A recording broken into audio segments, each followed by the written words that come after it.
What's good, y'all? I'm back with another video. Back on the book, Who Moved My Cheese? We're gonna start the first little part of the book. We read the intro yesterday. So today I'm gonna read the beginning. A gathering in Chicago. One sunny Sunday in Chicago, several classmates who were good friends in school gathered for lunch. Having attended their high school reunion the night before, they wanted to hear more about what was happening in each other's lives. After a good deal of kidding and a good meal, they settled into an interesting conversation. And Angela, who had been one of the most popular people in the class, said, life sure turned out differently than I thought it would. When we were in school, a lot has changed. It certainly has, Nathan echoed. They knew he had gone into his family. Dang, I can't read or something, bro. Into his family's business, which had operated pretty much the same and had been a part of the local community for as long as they could remember. So they were surprised when he seemed concerned. He asked, "But have you noticed how we don't want to change when things change?" Carlos said, "I guess we resist changing because we're afraid of change." Carlos, you were captain of the football team.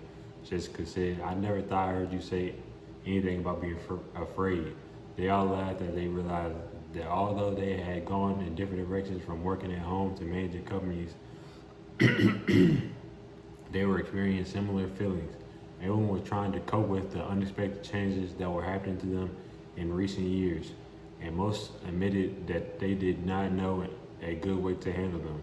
Then Michael said, "I used to be afraid of change. When a big change came along in our business, we didn't know what to do, so we didn't adjust and we almost lost it. That is," he continued, "until I heard a funny little story that changed everything." "How so?" Nathan asked. "Well, the story changed the way I looked at change, from losing something to gaining something, and it showed me how to do it. After that, things quickly improved at work and in life. At first, I was annoyed with the obvious simplicity of the story because it sounded like something we might have been told in school. Now I realized I was really annoyed with myself for not seeing the obvious and doing what works when things change.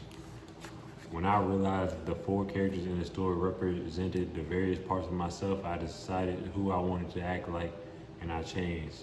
Later, I passed the story on to some people in our company, and they passed it on to others. And soon our business did much better because most of us adapted to change better. And like me, many people said it helped them in their personal lives. However, there were a few people who said they got nothing out of it. They either knew the lessons and were already living them, or more commonly, they thought they already knew everything and didn't want to learn. They couldn't see why so many others were benefiting from it. When one of our senior executives who was having difficulty adapting said the story was a waste of time, other people kidded him, saying they knew which character he was in the story, meaning the one who learned nothing new and did not change. "What's the story?" Angela asked. "It's called Who Moved My Cheese." The group laughed. "I think I like it already, Carlos said. "Would you tell us the story? Maybe we can get something from it." "Sure," Michael replied. "I'd be happy to. It doesn't take long." And so he began the world. Like, look. I'm gonna say to it, like the world. You never seen that. Who Moved My Cheese? The story. Once long ago in a land far away, they lived four little characters who ran through a maze looking for cheese to nourish them and make them happy. Two were mice named Sniff and Scurry, and two were little people, beings who were as small as mice but looked and acted a lot like people today. Their names were Hem and Haw. Due to their small size, it would be easy not to notice what the four of them were doing, but if you look closely enough, you could discover the most amazing things. Every day, the mice and the little people spent time in the maze looking for their own special cheese. The mice, Sniff and Scurry, possessing simple brains and good instincts, searched for the hard, nibbling cheese they liked.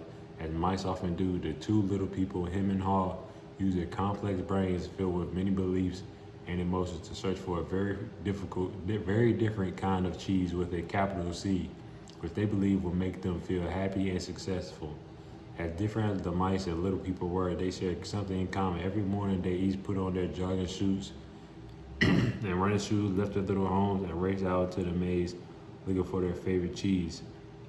The maze was a labyrinth of corridors and chambers, some containing delicious cheese, but there were also dark corners and blind alleys leading nowhere. It was an easy place for anyone to get lost.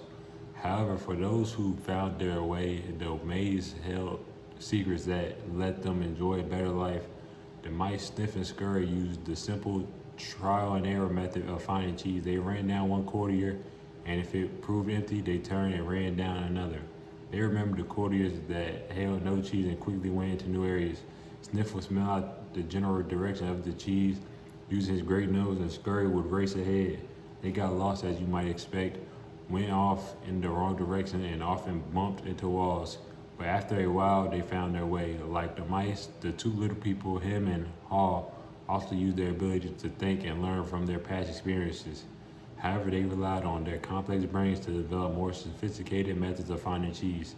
Sometimes they did well, but other times their powerful human beliefs and emotions took over and clouded the way they looked at things.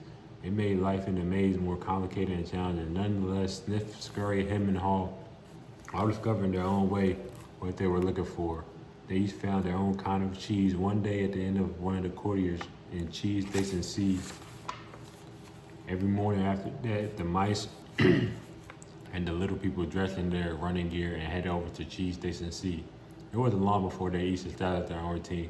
Sniff and Scurry continued to wake early every day and race through the maze, always following the same route. When they arrived at their destination, the mice took off their running shoes, tied them together, and hung them around their necks so they could get to them quickly whenever they needed them again. Then they enjoyed the cheese. In the beginning, Him and Haw also raced toward Cheese Station C every morning to enjoy the taste, new morsels that awaited them. After a while, a different routine set in for the little people. Him and Haw awoke each day a little later, dressed a little slower, and walked to Cheese Station C. After all, they knew where the cheese was now and how to get there. They had no idea where the cheese came from or who put it there. They just assumed it would be there. As soon as Him and Haw arrived at Cheese Station C each morning, they settled in and made themselves at home. They hung up their jogging suits, put away their running shoes, and put on their slippers. They were becoming very comfortable now that they had found the cheese. "This is great," Him said. "There's enough cheese here to last us forever." The little people felt happy and successful, and they thought they were now secure. It wasn't long before Him and Haw regarded the cheese they found at Cheese Station C as their cheese.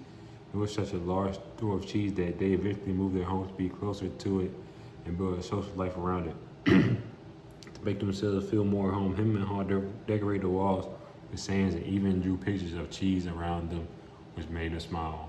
One read, "Now, I see where this story is going. Sniff and Scurry, the mouses, are always hungry. They're always trying to go for more. They're never complacent, they're never comfortable. But Him and Haw, they are getting comfortable with the cheese being there all the time. And they're just gonna just have the cheese all the time. They're not gonna strive for no more. They're not gonna try and get no more cheese. They're just gonna stay where they at. And the cheese might leave them. The cheese leave them, then what they gonna do?